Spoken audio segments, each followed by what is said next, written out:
Today is the day that Trump has announced that he is putting tariffs on damn near half the world, or otherwise hereby to be referred to as Liberation Day. Although personally, I wouldn't call a 1,300 point drop in the stock market on the day you announce these tariffs financially liberating. So Trump introduced what he has called reciprocal tariffs on many countries around the world. So Trump's team put together this formula, which was then used to determine the tariffs that were put on all of these nations. So as you can see, China is as high as 54%, and then you have the base amount, which is 10% for countries like the UK. Now, before we get into the potential positive and negatives of these tariffs, I need y'all to understand something. The operative word here is supposed to be reciprocal tariffs, which effectively would mean that we are engaging in the same policy, more or less, that you are engaging in regarding our exports into your country. But the problem with that is, even though Trump said that these are reciprocal tariffs, that is not the math nor the logic that he used to justify the tariffs and the percentages that he put on these nations. For example, for the very first time since he's become president, Israel was shocked by a move that Donald Trump made, because predicting these tariffs, Israel removed all of the tariffs and duties from the United States, expecting the policy to be reciprocated. However, when Trump made the announcements of these new tariffs, Israel was still slapped with a 17% tariff on their goods. But Canada and Mexico, who were the initial targets of US tariffs, up to 25%, are actually being exempt from these round of tariffs. So what's really going on here? Because it's not really about reciprocity, clearly. It's not about historical allyship. And for once, and I can't believe I'm saying this,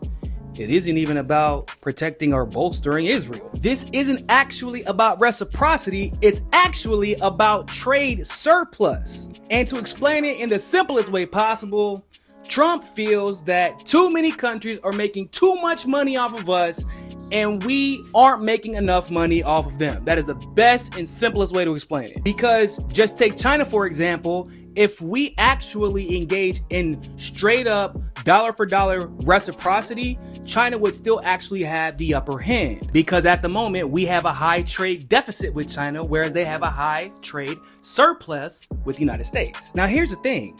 Trump is to some degree correct. Other countries have profited at the expense of industries within the United States because of policies like NAFTA. However, when you are making a decision like this, a sweeping decision that could affect the world's economy, you might want to check the math and the potential consequences first. Because, for example, the EU has already announced that they have a quote unquote strong plan to retaliate on Trump's tariffs if he does not negotiate and alleviate some of them. Then there's the reality that the United States is not the only financial superpower in the world. What happens when China comes in and fills the void that Donald Trump just left open? And as much as Trump says that this is going to somehow boost industries within the United States, my question would be, don't you think it would have been a great idea to start investing in those industries that you claim are going to be boosted before you announce sweeping tariffs to piss everybody off and encourage them to look elsewhere in order to take care of their own economies? Not to mention, Trump, if you actually cared that much about the working class, then you probably would have thought about that before introducing that tax cut to the rich that introduced $1.9 trillion to the deficit over 10 years. Because when you do the math, if all of this tariff stuff works out perfectly, it basically only covers the deficit that the Trump administration helped build because of those tax cuts. But like I said, with no new investments in the industries that are supposed to be helped by these tariffs. So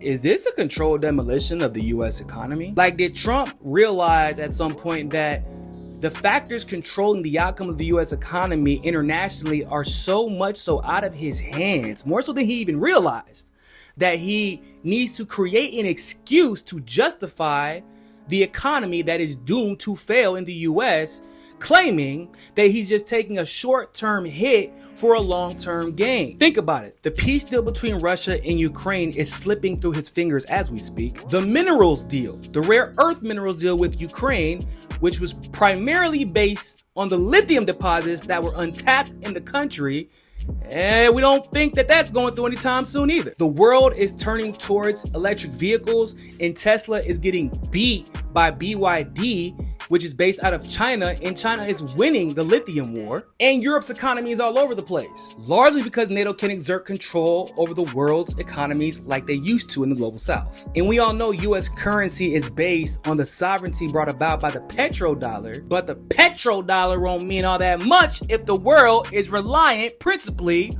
on EVs and lithium, and of course other forms of alternative energy. And the US might still be a powerful nation, but they are not powerful enough by themselves anymore to control all of those different outcomes to the degree that they would have been able to in years past. There are a lot of working theories out there right now, but comment below as to how you believe these tariffs will work out in the end.